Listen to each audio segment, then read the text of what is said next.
Qiang Jin Jiu. Book 2, Other Heroes of Chaos. Chapter 139, Price of Grain. Knowing that he had humiliated Shen Zequan with his rebuff, Kong Ling barely approached him over the next few days. Instead, he focused his attention on inspecting the goods in the respective stores, too busy to even pause. On the other hand, Shen Zequan behaved as he always did and continued to greet him as Mr. Changfeng whenever he saw him. This filled Kong Ling with even more dread, and he deferred to Shen Zequan in every matter. Just as they had expected, Chai Yu's low-priced grain did not impress the smaller bandits. With Luo Mu in the midst acting as a go-between and pulling the strings, several parties gradually started developing feelings of dissatisfaction towards Chai Yu. Chai Yu developed a taste for extravagance in recent years, and each year when he celebrated his birthday, he would surely receive rare and priceless gifts. He would also rank his friends and relatives close and far in accordance to the presents they gifted him, and this subsequently stirred up a great deal of unhappiness among a great number of them in private. At the same time, news that Chai Yu was distributing cheap grain suddenly spread outside the city, and with the price falling lower and lower, the starving commoners outside the city grew more and more outraged. Chai Yu used to consider himself a respected elder of Cha province, and yet he was ignoring them all with the city gates shut, leaving them to fend for themselves. Shen Zequan was right, it wasn't that he did not understand but that he was in a predicament with no way to back down. The grain in Cha province was at present, supplied by He province and subsidized by the Yan clan. By taking all these grains, Chai Yu had to pay back interest to the Yan clan, and the portion that he could not gain from the business had to be paid out from his own pockets. Lowering the price would only disadvantage himself, and as he was unwilling to make a loss, he could only force himself to push on ahead. He had already sent multiple letters in succession to He province to inquire about the situation. This was what Shen Zequan had been waiting for. Chai Yu could never imagine that over one night, the entire city would be in discussion over the price of grain. Where did these people come from? Chai Yu called for the maidservant to help him put on his clothes and asked his trusted aide, "Why have I heard nothing about Tse province's grain wagons entering our territory?" His aide replied, "They took the public road and suppressed the news of their arrival outside of the city. It never managed to reach us." Chai Yu's expression was somber as he put on his boots and took a few steps. I had found it strange when Kong Ling entered the city. What would Tse province be doing here for no rhyme or reason? Turns out it's to steal our business. They prepared so thoroughly, all to challenge me. What did they say? His trusted aide picked up the hem of Chai Yu's robe from behind. I've sent someone to make inquiries this morning. The price of the merchants from Tse province is 1 tael for 7 dough of rice. On hearing this, Chai Yu promptly sneered. I thought they were here to play bodhisattva and save the people, but they are also just here to profit from others' misfortune. Has there been any reply from He province? The aide estimated the time and answered, at this point in time, the letter hasn't been delivered yet. Chai Yu stood by the door and contemplated it in silence alongside the murmuring stream in the courtyard and the clear, melodious chirps of the birds under the covered walkway. He had spent a huge sum of money on this compound with the intent to pass it down to his younger generations as a family residence. He still had a few sons who were waiting to take over the family business and properties from their old man, and there were more than 1,000 people in his family whose livelihoods depended on his sale of grains. He did not dare to lose this business.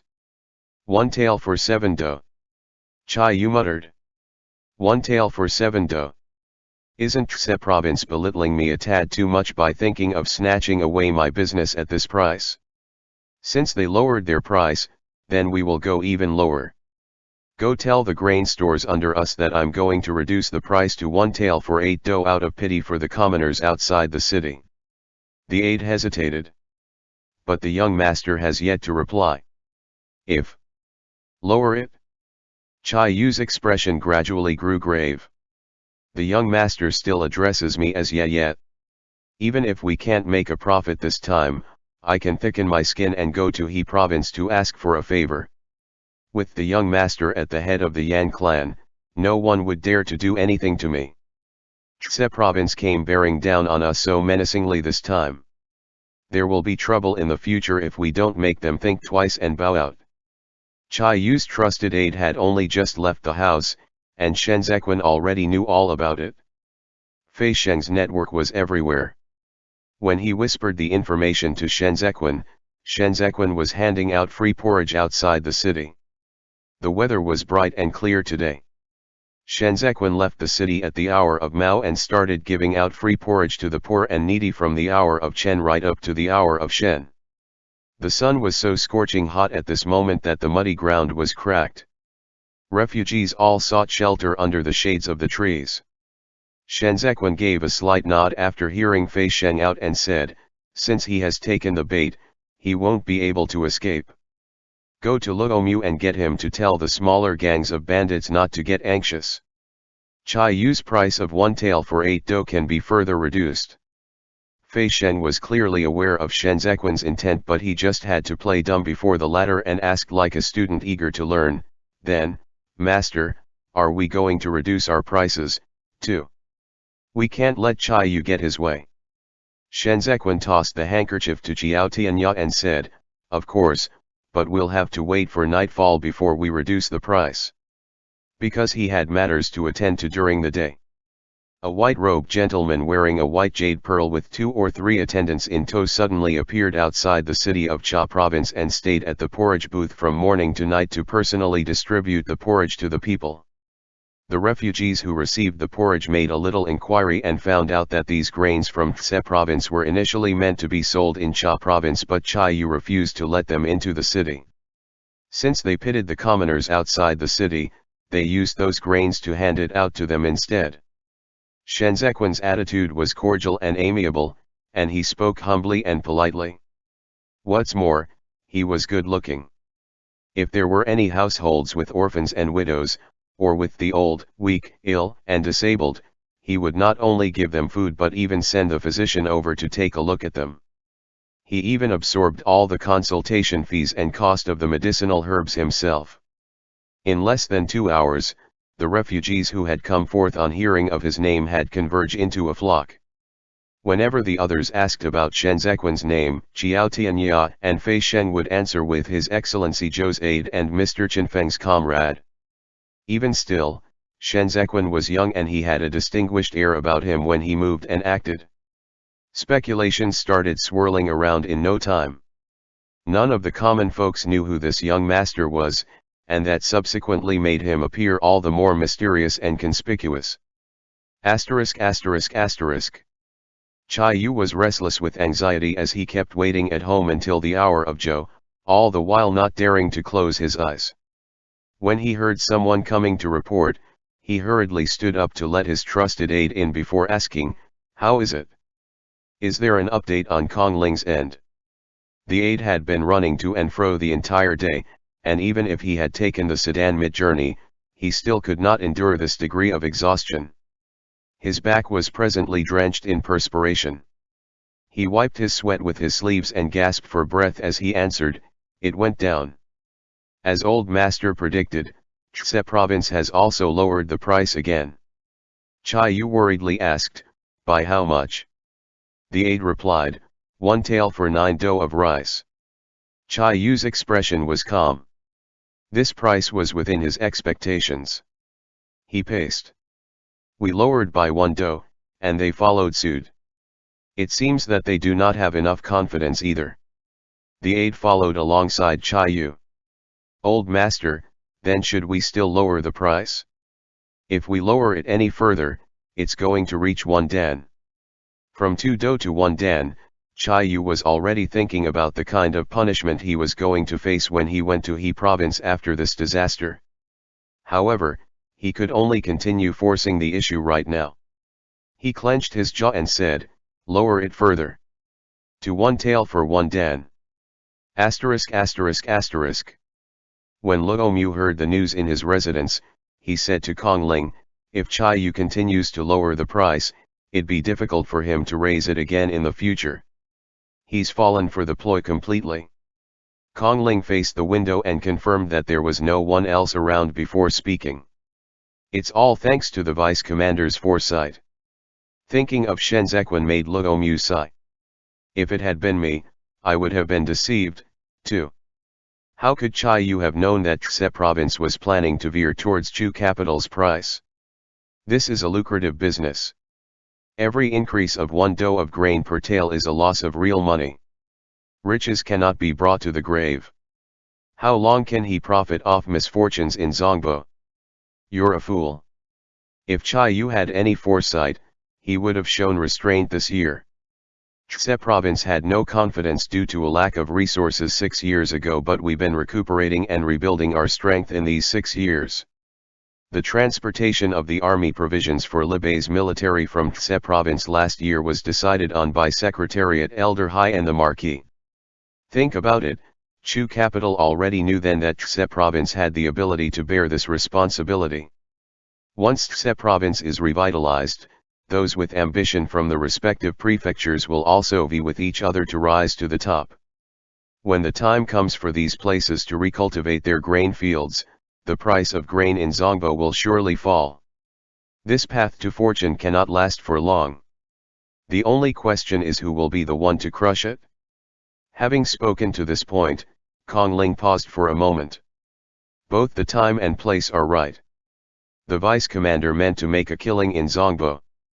Upon noting that Kong Ling was in a daze, Luo Mu asked, I noticed that the vice commander has intentions of using you, yet you continuously turn a blind eye to it. Cheng Feng, could it be that the vice commander can't be compared to Zhou Gui either? Kong Ling gazed at the tree shade outside the window and replied only half a moment later, my abilities are mediocre. The only reason I can support Zhou Gui is that he can only be the prefectural prefect of Tse province in this lifetime. Keeping the calm in one corner of the world is easy enough that someone of my caliber can do it. But stabilizing a vast territory can only require talents who are pillars of the state. The vice commander is no mere fish in a pond. I dare not be so presumptuous as to claim connections with such a man. Luo Mu was struck dumb. Neither the men inside or outside of Cha province slept well that night. Chai Yu drank cup after cup of strong tea, afraid to shut his eyes lest the other party surreptitiously lower the price again the moment he lay down. He had never been a man with business acumen, and he had only been relying on his status as a bandit to keep up a farce for the Yan clan. And now, he was a bundle of nerves, having been driven to such a state of anxiety.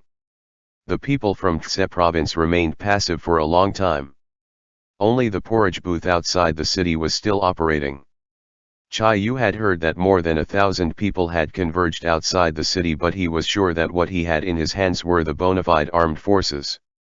The gathering outside the city was merely a random group of people. Even if they were to converge together, they could not affect the situation.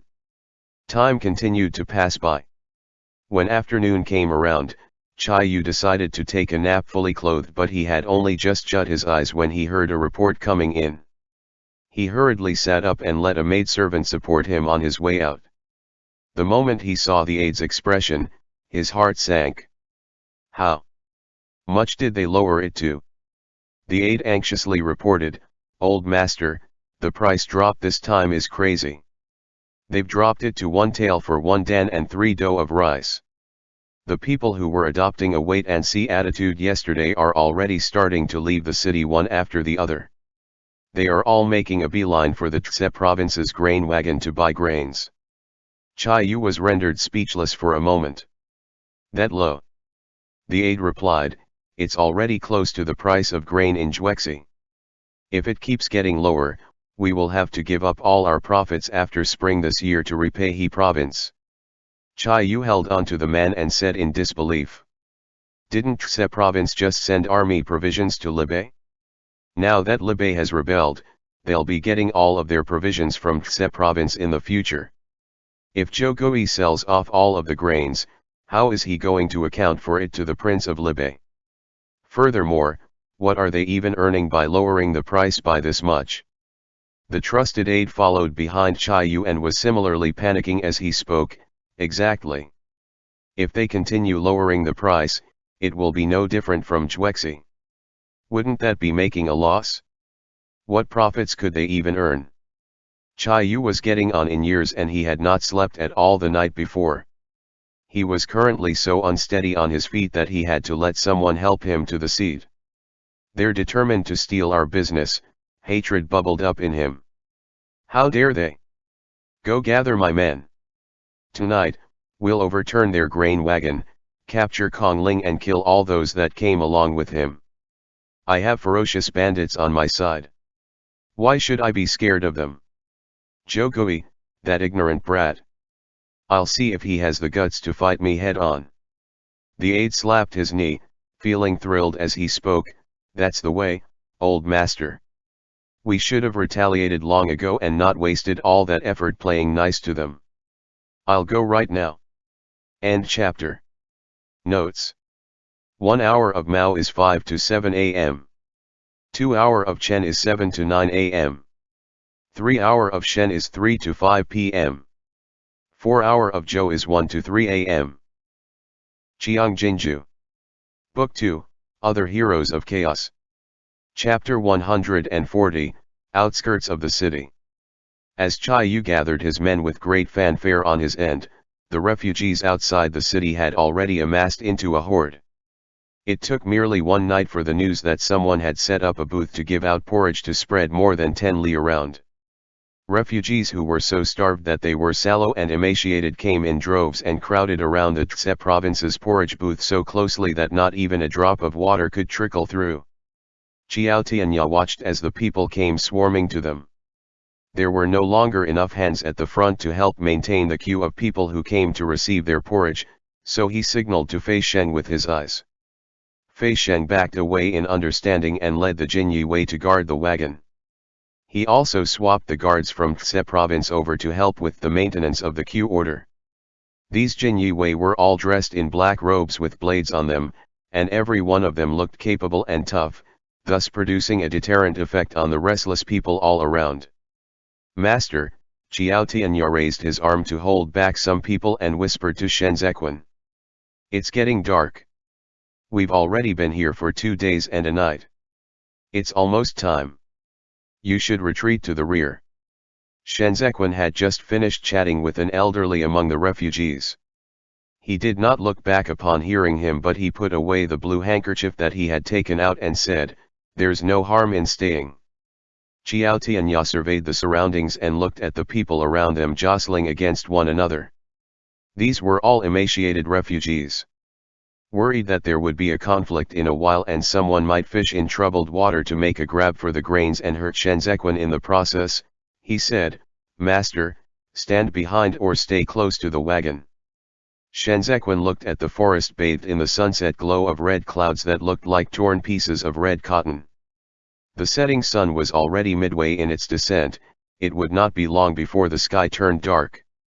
He had already stayed outside the city for 2 days and a night, and now, he withdrew his gaze and said, "There's no hurry." Asterisk asterisk asterisk. The sky gradually darkened, and the various stores along the streets in the cities all hung up their lanterns. Cha province had no wine taverns and tea houses at present, but owing to the proliferation of human traffickers here, there were plenty of brothels set up at remote corners. Chai Yu wanted to rally his men, and the ones he called were all the various heads and chiefs within his own gang. These people relied on Chai Yu for a living and rarely did any proper jobs to earn their keep. Instead, they liked to bully the weak and tyrannize the city. They loved to make their way to the brothels and laze around in there all year round. When they were called out one at a time, they were still holding up their pants, looking all bleary-eyed. Many of them were dead drunk. Chai Yu's trusted aide did not dare to offend them and had to coax and flatter them before he could get these people to step out. While they were taking a roll call and lining up in formation on this end, Luo Mu and Kong Ling had also started making their moves on their side.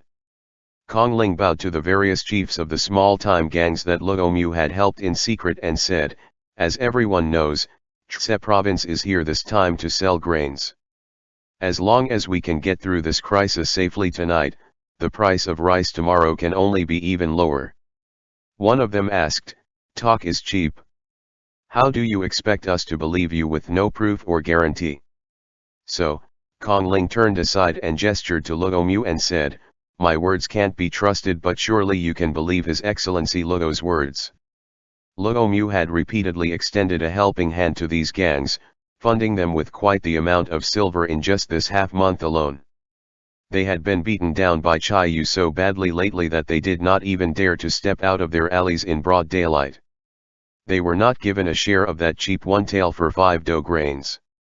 Chai Yu had already driven them into the corner, and it was all because of Luo Mu's financial support that they could survive.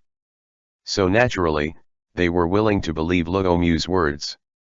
Luo Mu cleared his throat and said, "At present, all the granaries in the city are managed by Chai Yu alone. The prices are indeed exorbitant. Even people like us can't afford it, let alone the common folks.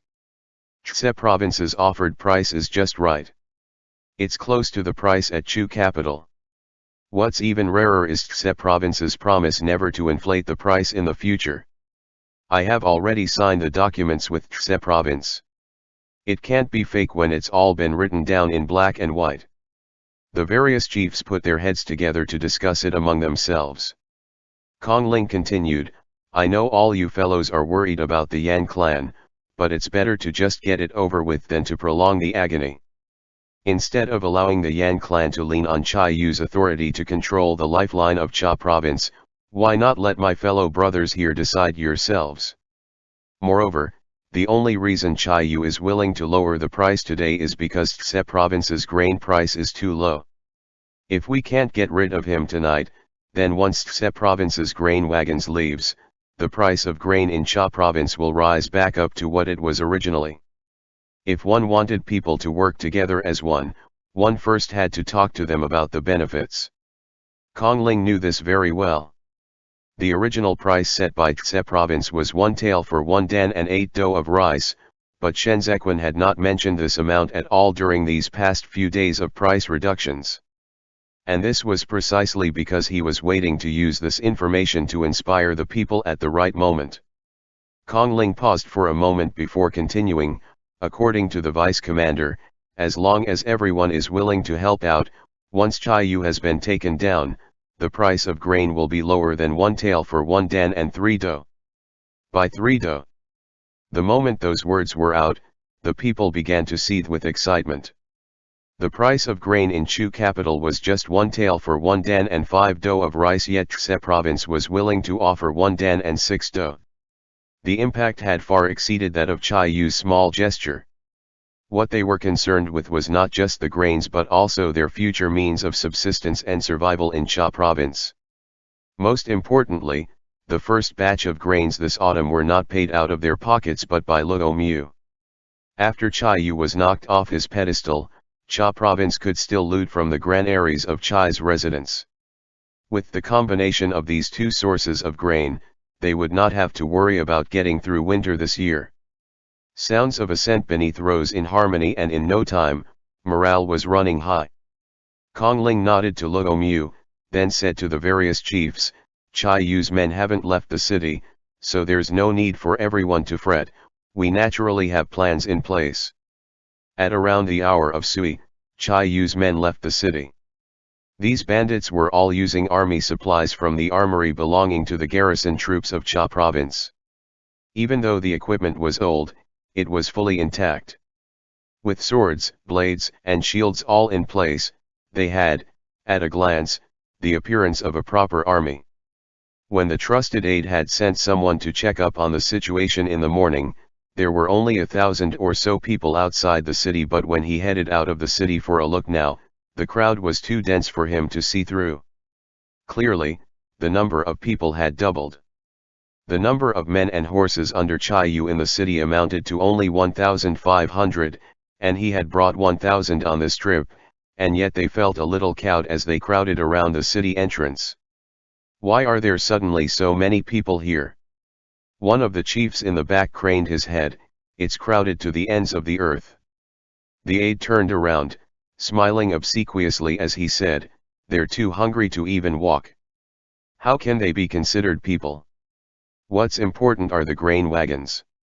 Old Master has already said, as long as everyone can take it down, the grain from Tse province can be split between each of the chiefs here." The chief silently observed and saw that they were indeed just some refugees in rags, and the number of guards from Tse province was pathetically small. Thus, they said, with this assurance from the big boss, "We'll do it. See those guards from Tse province?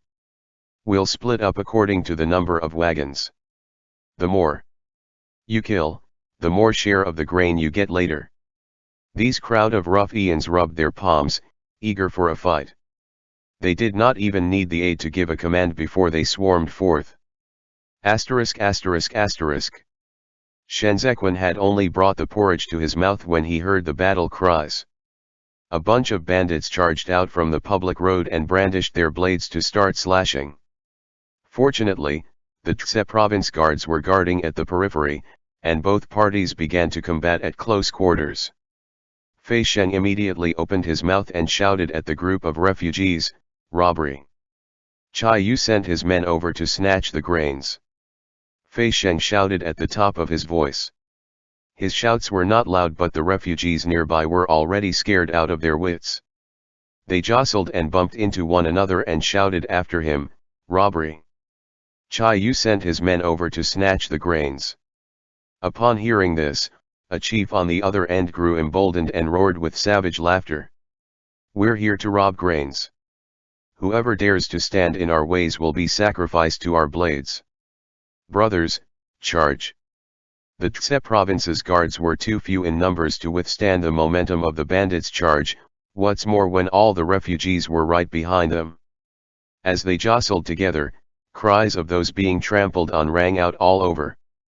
On seeing this, the bandits started to harbor the intent to toy with the people, and so they yanked out the elderly, the weak, the women, and the children and terrorized them with their blades.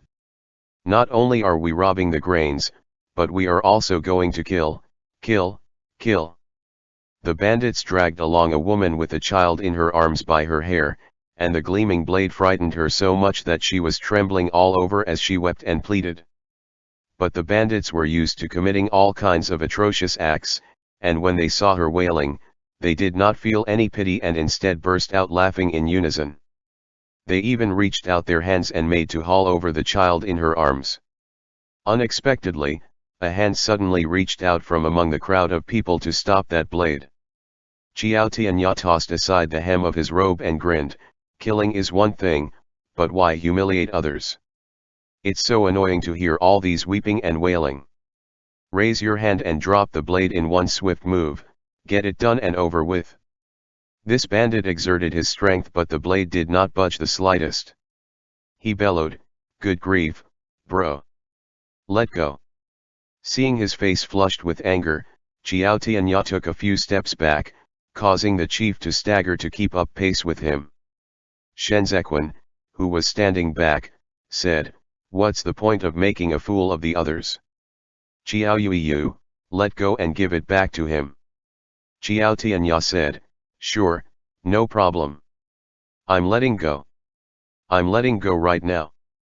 The words had only just left his mouth when Qiao Tianya really did let go. That bandit was forcefully dragged forward in a lunge towards Qiao Tianya.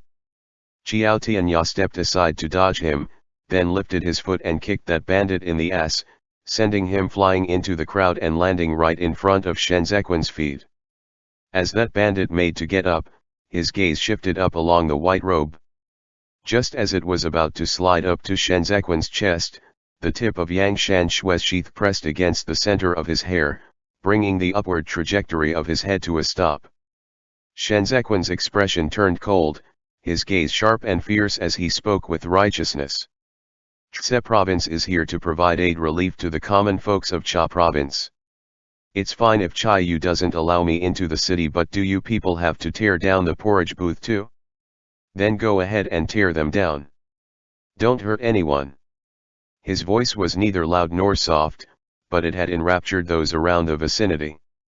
Cha province had suffered greatly at the hands of Cha Yu and the Yan clan's schemes to increase the price of grain, and the people were presently overwhelmed with sorrow and indignation.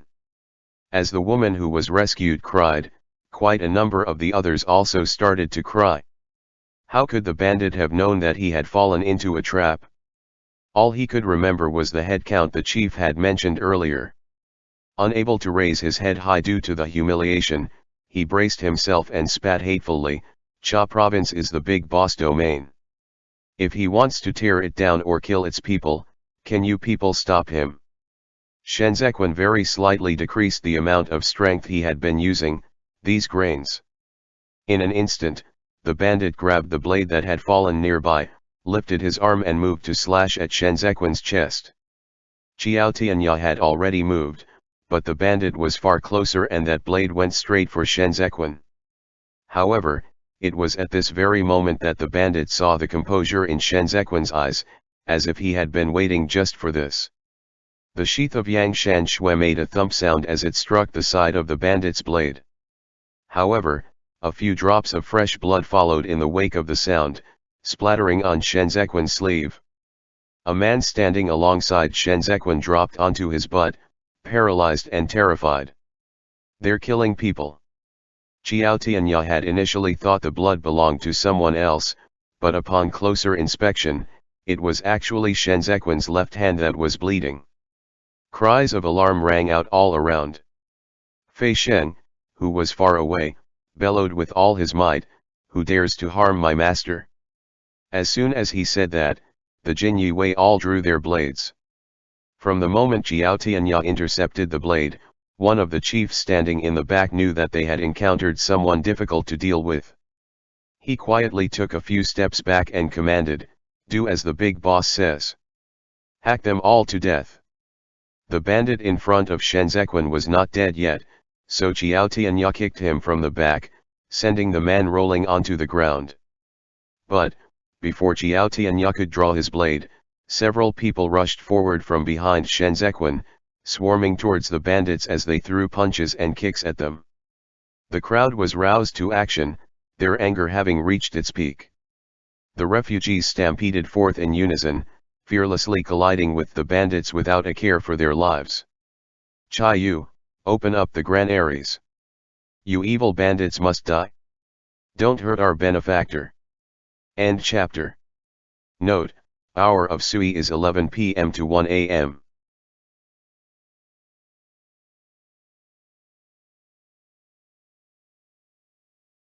Qiang Jin Jiu. Book 2, Other Heroes of Chaos. Chapter 141, Rain. How could the bandits have expected that the commoners would rally together and fight them back? The deafening sound of trampling feet roared like sudden claps of thunder, while the cacophony of curses and cries blended together and engulfed the bandits like a surge of flood water. The commoners were already all seeing red as they shouted in the melee, "The evil bandits deserve to be killed." The bandits were not a match for this many people. Stones and broken bowls went flying and smashing all over, causing the bandits to scurry for cover. Seeing as the situation did not bode well, that particular chief intended to flee, but when he looked back, Cha Yu's trusted aide was already running away. "Son of a bitch!" The chief flew into a rage and took to his heels, too. But he was unlucky as the sharp-eyed Fei Sheng deftly hauled him back. This chief was merely a commoner, and there was no way he could defeat a well-trained Jinyi Wei like Fei Sheng. So, he promptly fell into the horde of people who swarmed around him to beat him up while he covered his face and rolled on the ground wailing. The rest of the bandits were thrown into chaos. Seeing how the commoners outside the city were all acting like man-eating evil spirits as they pummeled the chief, they abandoned the battle and fled back into the city. ******. Cha Yu was waiting for updates in his residence. The dishes left aside on the table had already gone cold. He suddenly heard a commotion outside and hurriedly got up, but he had only taken a couple of steps when he saw his attendant stumbling his way in and reported in a panic, "Old master, there are plenty of people outside. They have surrounded our mansion." Cha Yu's main forces had already been dispatched outside of the city, and at present, He had no more than 500 people left behind in the city.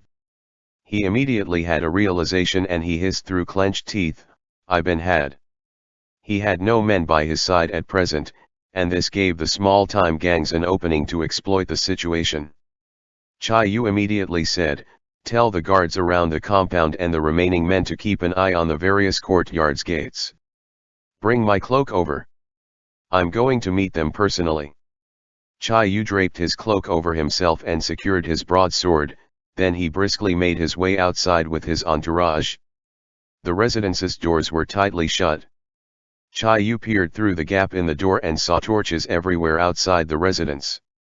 Even though his heart felt heavy, he still faked a laugh and said, "Who do we have here? I'm not hosting a feast today, and there's no joyous event going on either. So why raise such a big commotion in coming over to give your congratulations?" Outside, Luomu leisurely replied, "I heard elder brother has been haunted by nightmares lately and has trouble sleeping, so I made a special trip to invite the various brothers over tonight to dispel the evil energy in elder brother's residence." Qiang Yu expressed displeasure on hearing Luomu's voice. "Mengzheng, I married my younger sister off to you and I treated you well too, and yet you return my kindness with enmity. I'm afraid that's a violation of moral principles." Without batting an eyelid, Luomu said, "Qiang Yu, you shut the granaries to sell grain and profit off others' misfortune, and you turn a blind eye to the destitute and displaced commoners outside the city. You are no longer considered a chivalrous bandit who robs the rich to help the poor. As the prefectural prefect of Cha Province, I had no choice but to socialize with you for years in order to make you let down your guard. Now that you've lost the heart of the people, you should surrender without resistance as soon as possible." Qiang Yu had never been one for pretenses. He was instantly beside himself with rage. "What a shameless lad! You were so sincere and earnest in your words when you asked for my younger sister's hand in marriage, and now you're turning against me. You despicable scum!" Luomu strode a few steps forward, not wanting to engage further with Qiang Yu. "Open the doors quickly and surrender, or we'll break the doors down." Qiang Yu gripped the broadsword at the side of his waist and hollered, "I'll see who dares to force their way in. My blade hasn't aged one bit. I'll kill whoever dares to come forth." But even if Qiang Yu cut an imposing presence, he still would not be able to withstand a siege on all sides. The guards in the Chai's residence were all ordinary people, and they all had the urge to flee when they saw the sinister glints of the broadswords and swords outside. Under the protection of his bodyguards, Qiang Yu avoided the rain of arrows that had been unleashed upon him. "I'll handsomely reward anyone who guarded the compound. My position in Cha province was personally endorsed by the young master, who even called me Ye. Luomu, if you harm even one strand of my hair tonight, the young master will definitely make you pay back twofold in the future." Before Luomu could respond, he heard Kong Ling, who was standing next to him, spoke, "And who exactly does this Cha province belong to? It's enough that you're the Yan clan's lackey, yet you even want the commoners of Cha province to join you and be his lapdogs too. You played accomplice to a villain and helped him do wrong by the people, causing many innocent commoners to die. Let's not even begin to talk about tonight, we're definitely taking you down." The main gates of the outer courtyard had already been smashed open the moment Kong Ling's words left his mouth. Even as he watched them rush in, Qiang Yu refused to resign to his fate and followed the few remaining men in his residence as they fought and retreated. In under an hour, they had already been forced back to the perimeter of the courtyard in the rear. In the vast expanse of the night, Qiang Yu became a prisoner caught in the trap. He had spent half his life being chivalrous, yet he had fallen all for the sake of money. And now, at the sight of his fortune going up in flames and of his wives and children weeping, he could not help but feel a sense of grief akin to that of a hero reaching the end of his rope. But it was too late for regrets. Feeling contemptuous about Luomu's behavior, Qiang Yu was determined to fight back until the very end. It was pandemonium on the streets outside of the Chai residence, with different gangs all joining the fray. Qiang Yu's men were decreasing by the minute. Just as Chai Yu had completely lost heart and was ready to take his own life, he suddenly heard a cry of "Gur gur," from amidst the chaos. Luo Mu, lamenting the ill-timed arrival, turned back and shouted, "Send the young madam back." Concubine Chai had always been pampered and coddled, and yet, she had run all the way in her haste to hurry over, losing not just her shoes in the process but also falling and injuring her arms. She couldn't care less about her sweat-drenched hair as she pointed at Luo Mu and trembled uncontrollably. For all her shrewish nature, there were now only insuppressible chokes of sobs emitting from her throat. Luo Mu. You, she wailed, you despicable and vile man. Although cognizant of Kong Ling who stood by him, Luo Mu could not help but take 2 steps forward. Concubine Chai's hair was disheveled as she held her head high amidst her panic. She spat at Luo Mu, tears streaming down her face.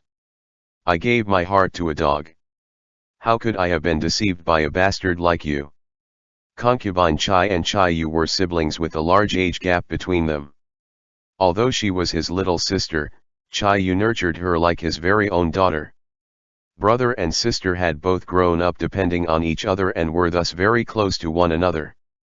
Seeing that Chai Yu was completely surrounded, Concubine Chai understood that Chai Yu would not escape death tonight. So, she covered her face and cried out, "It was me who brought harm upon Gur gur." When Kong Ling saw Concubine Chai covering her face, he realized things were about to go bad and hurriedly said, "Quick, stop her." But it was too late. Concubine Chai made use of the action to pull out a golden hairpin in her hair. In the blink of an eye, blood had already splattered all over the silks and satins she was adorned in. Chai Yu was overwhelmed with grief at seeing this. Tears streamed down his cheeks as he stood amongst the crowd, his head tilted back as he shouted in sorrow, "My silly sister, it's clearly I who have ruined you." With that, he severed the idea of brandishing his broadsword to slit his own throat. With a loud bellow, he charged into the group of bandits and hacked away at several people until he eventually died of exhaustion, but even then, he was still shouting before his death, "I am Chai Yu of Cha Province. My time has thus come to an end." When the first glimmer of dawn appeared during the hour of Mao after a night of chaotic battle, the strife in the city had already ceased. Nearly half of the Chai's residence courtyard walls had collapsed, its prosperous image of yesterday completely evaporated. Attendants and maidservants swept the gold and silver ornaments in the residence into their bundles, taking it along with them as they fled into the night. Kong Ling stood at Concubine Chai's side and watched as the pool of blood stained the hem of his robe. Chai Yu's entire family lost their lives this night, most of them killed under the bandits' blades. Kong Ling waited for Luo Mu to come and collect Concubine Chai's body for burial, only to hear an attendant say that Luo Mu had gone over to check out the Chai clan's granaries.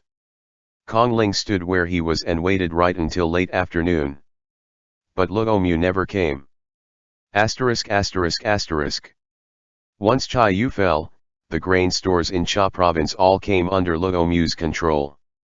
He was now not only sitting on Chai Yu's grains but also on Chai Yu's wealth. Chse province's grain wagons finally entered the city, but the money he promised Chse province earlier never materialized. The price of grain in the city was still 1 tael for 1 dan of rice, the same price Chai Yu had set while he had been alive. Fei Sheng said with a sigh in the courtyard, "While I was still in the imperial prison in the past, I often heard that son of a bitch Han Cheng talk about how fieldwork isn't easy and how the local officials are all very shrewd. Their notoriety is truly well deserved. Their craftiness is much stronger than the officials in the capital." Qiao Tianya pillowed his head on his arms and laid down on a stone bench to bask in the sun. No wonder he could be the prefectural prefect in Cha province for so many years. He sure is something. Beside them, Kong Ling brewed tea in wordless silence. Shen Zequan, who had been in the principal room, lifted the curtain and emerged. The three of them made to get up, but Shen Zequan motioned for them not to. "What time is it now?"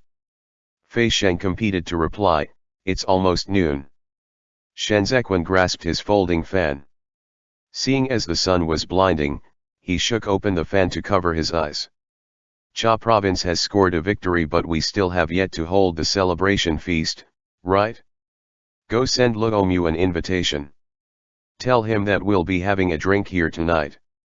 Fei Sheng acknowledged the order and added, Master, but what if he doesn't dare to come? Shenzhequan revealed his eyes that had a hint of a smile in them as he said, if he doesn't, then he's a gutsy one. Fei Sheng could hear his displeasure. He hurriedly retreated out of the room and went over to deliver the invitation. Kong Ling had been drinking and gambling these few days, looking as if he was having so much fun that he forgot all about his home and duties. But he still stood up when he saw Shenzhequan coming down the stairs. Shenzhequan said, I heard it was Mr. Chang Feng who paid for concubine Chai's burial. Kong Ling folded his arms in his sleeves and touched the remaining fried soybeans in his sleeve pocket. Oh. Yes, it was me. Shenzhequan closed his folding fan and looked at Kong Ling for a moment. Kong Ling thought that Shenzhequan was displeased, but he had no wish to explain further. He did not expect Shenzhequan to let the matter drop, as Shenzhequan simply drank half a cup of tea and probed no further. Kong Ling remembered the wound on Shenzhequan's left palm that night and felt even more tired. He was conscious of the fact that he had barely done anything this trip, and yet he was even more exhausted than he had been when he was in Tse province. To Fei Sheng's surprise, Luomu not only showed up that night, but he had also come alone. The cook in this residence was new and his culinary skills were merely passable. Shenzhequan did not nitpick on the food, so even though this was proclaimed as a feast, the dishes were only very slightly more exquisite than usual. Refugees were still a common sight in Cha province at present, and as such, Shenzhequan ate simply, too. The atmosphere between both parties was harmonious by the time they had been through 3 rounds of wine. Fei Sheng noted that whether it was Shenzhequan or Luomu, they were both cordial and amiable, neither one displaying any sign of displeasure over the standstill for the last couple of days. Luomu made a toast as he spoke. We are all good to discuss matters about the grain now that everything is in place, but I was just wondering, when is the vice commander planning to return? It will be easier for me to get the advisors in my residence to draft up a charter if I have a date to work with. Chai Yu had already been dead for 3 days. This matter had been discussed long before they took action. Luomu's refusal now to proceed as per the initial agreement was because he was intentionally trying to stall for time and go around in circles with Shenzhequan. It was just as he had said to Kong Ling, every increase of grain by 1 do per tael was equal to a reduction in profit, and that was all real money at stake there. And now that all this money had landed in his hands, it was simply impossible to expect him to forfeit it the way he used to think. There was a girl and her blind grandfather in the hall playing a tune. As Shenzhequan watched the old man play the erhu, he tapped his fingers gently on his fan, as though he had not heard Luomu. It was only after the tune was finished that Shenzhequan responded with a smile, I'm on a tight schedule, it'll be in the next 2 days. Luomu looked to be in a spot as he spoke. 2 days is too much of a rush. Can't the vice commander stay for a few more days? Cha province has many scenic spots that the vice commander has yet to visit. Shenzhequan's gaze shifted and landed on Luomu's face. My family at home are worried, and I'm anxious to return. Shenzhequan's answer had been gentle, but Luomu unwarrantedly reined in his frivolity. He straightened up in his seat and said with a solemn expression, is that so? How about this then? The vice commander may return first, and when my side is done drafting up the charter, I'll send someone to bring it over. Chang Feng can stay to supervise and act as a witness. Kong Ling was about to speak up when Shenzhequan tapped his fan lightly against the edge of the table at the same moment. He then kept his mouth shut and did not speak. Holding onto his fan, Shenzhequan kept his eyes on Luomu even as he spoke to the blind old man.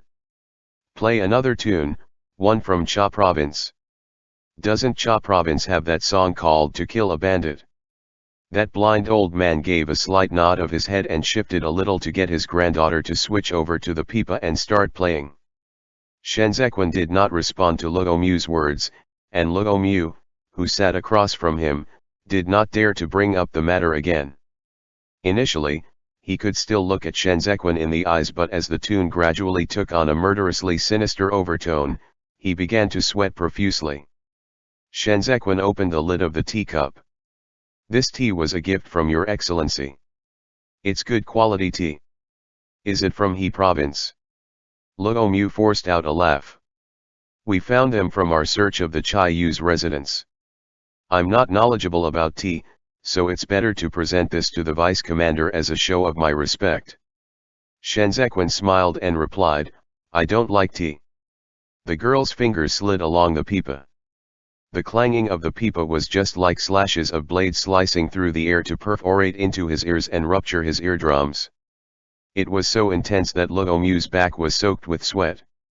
This one song felt unbearably endless to him. That entire table full of dishes had already gone cold, the most striking of which was the lion's head in front of him. By the time Luo Mu left the feast, his legs had already gone numb. Shen Zequin stood under the eaves and said to Fei Sheng, "Send His Excellency back. It's a long journey to make." Luo Mu forced himself to bow, looking over at Kong Ling several times before finally being led out the door by Fei Sheng. In no more than 4 hours on the very same night, the previously agreed upon documents and payment were all delivered to Shen Zequin's residence. As he lay awake in the middle of the night, Luo Mu could only think of one thing, and it was that Shen Zequin knew what he had been planning to do. Luo Mu had been stalling for time because he wanted to send off Shen Zequin and wait for the message from the Yan clan originally meant for Chai Yu. Chai Yu was no more, but he had stepped forth. He could also do what Chai Yu did for the Yan clan. The price of grain offered by Tse province was indeed low, but that was only from the standpoint of the commoners. It was not beneficial for Luo Mu at all. He might not even be able to get that small profit he used to get from staying by Chai Yu's side. He initially thought that Shen Zequin had not brought that many men along, and so he would not dare to lay a hand on him. Then, by the time Shen Zequin returned to Tse province, Luo Mu would already have been in contact with the Yan clan. When the time came for Tse province to consider coming back to collect their debt, he would have the backing and confidence to reject Tse province. However, Shen Zequin's meaning tonight was clear. He had not fallen for Luo Mu's ploy at all. He was in a rush, and if Luo Mu couldn't get matters settled and placed his hopes on the Yan clan of He province instead, then Shen Zequin would dare to make his move and kill Luo Mu right away. That song was as clear of a response as ever. Closing his eyes, Luo Mu thought about Shen Zequin's actions outside the city. A man who even dared to put his own life at stake would not care about the consequences of killing him at all. Before they took action against Chai Yu, Shen Zequin had said that they were here to do business. Now that Luo Mu thought about it, he realized that those words had also been an early warning from Shen Zequin to him. ******. 2 days later, Fei Sheng remained stationed in Cha province, where he could keep track and take records of the prices as well as keep an eye on Luo Mu. Tse province's grain wagons entered the granaries, with the shopkeeper from the cosmetics shop keeping the accounts for them. And so, the grain trade between Tse province and Cha province was decided.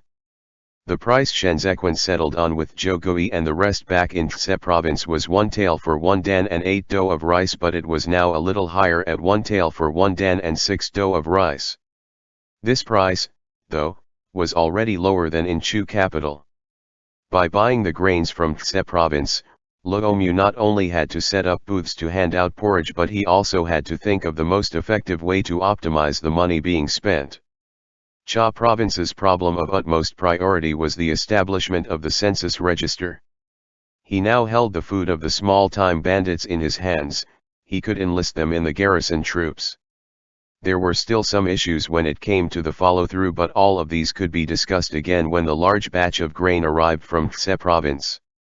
With Fei Sheng here, they could also keep a constant eye on the movements of the Yan clan in He province. Shen Zequin had successively taken out 2 of the Yan clan's main forces in Zongbo, and the Yan clan was not one to forget about this debt. They initially had nothing to do with each other before, but now, they had to put their attention on Zongbo, on Shenzequan. Shenzequan did not stay for long. He got on the horse carriage that very same day and left. Just as they were almost out of Cha province's territory, they suddenly heard someone in a carriage chasing after them from behind. Qiao Tianya lifted a corner of the curtain and whispered to Shenzequan, "It's Luo Mu." Luo Mu was here to see them off, but Qiao Tianya said Shenzequan was not feeling well today, so he let that matter drop. He was mainly here to see Congling off, anyway. Both of them got off their carriages and walked for a while along the public road. Luo Mu took out the pastries wrapped in oiled paper from his arms and said, "You love to eat these back at the academy. I saw someone selling them when I stepped out and bought them in passing. Take it with you to eat during the journey." Congling looked at the oiled paper. "It was so many years ago, and you still remember it?" Luo Mu smiled ruefully. "It's something I ought to remember. Will you come along with the next batch of grain wagons?" Congling took the oiled paper and walked a couple of steps. He did not answer. Luo Mu looked at Congling like how he had always done so many years ago. Congling squeezed that bundle of pastries and said inexplicably, "Back then when we left the academy, you asked if I was going to Chu capital and I didn't answer. We later went our separate ways. Have you ever gone back for a look?" Luo Mu said, "When I left the academy, I headed west with my family and lived in Chu capital for quite some years." Congling turned his head back and finally looked Luo Mu in the eyes. "Mengzheng." Luo Mu waited for a moment, but Congling did not continue. He could not help but laugh. "Later, while I was in Chu capital, I heard that you threw in your lot with Tan Tai Long and worked under his command. He's a good official and your group have achieved quite the result there too. Why didn't you marry?" "Why didn't I marry?" Congling silently repeated it to himself and slowly smiled. He was already old and yet at present, he was giving off an aura of gentleness and composure that he had possessed in his youth. Somehow, there was still will and spirit in this pair of eyes that had already turned cloudy. He grasped that bundle of pastries tightly and merely said, "I should leave now." The wind surfed past the blades of grass. Congling turned around. He did not wait for Luo Mu's answer. Luo Mu stood in the wind and watched as Congling's sleeves and robes fluttered along with the breeze. His throat tightened. He could not help but take a step after him, he even reached out with his hand. The white hair mixed in Congling's bun disappeared in the wind, covered by the dancing leaves. In his trance, Luo Mu saw how he was many years ago. Congling missed many things in this life of his, but that was not because he never tried to fight for them. He once tossed and turned in bed because of an invitation, but all he got after pacing to and fro as he waited in the academy was a bout of 7th month's rain. He waited in that rain until his eyes were wet. And from then on, he went away to a distant land far from home. Meng Zheng was a free-spirited man. This was something Kong Chengfeng came to understand in that rain. Many years later, he waited again, but all he had to show for that endeavor in the end was a robe with a blood-stained hem. No matter which time it was, Luo Mu never came. From then on, Congling and Luo Mu never saw each other again. End chapter. Notes. 1 hour of Mao is 5 to 7 a.m. 2 lion head is a dish made of large pork meatballs that are either steamed or braised and served with vegetables.